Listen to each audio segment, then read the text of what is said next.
It has been 6 years now since the Regina bypass was completed, but controversy continues over whether the $2 billion highway was necessary. Now a Regina author has completed a review of the project, which included walking the entire bypass. Wayne Mantica reports.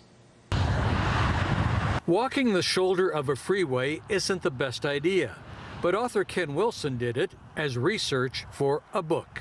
And I remember standing on an overpass, looking down at the highway, and I said to myself, you know what? You're going to have to walk on this thing if you really, really want to do this project. And my heart sank because I don't want to walk on this highway.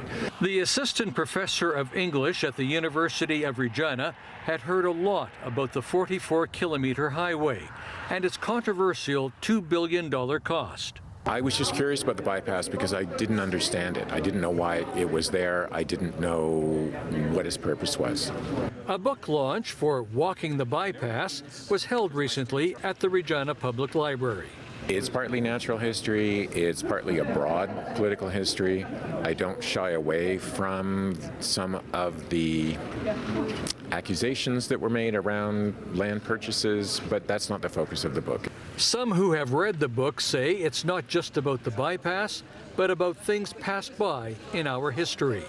And then fitting that into our history as settler people who came to this land in a colonial way, and we still live in kind of a colonial culture here. It took Wilson 2.5 days to walk the bypass.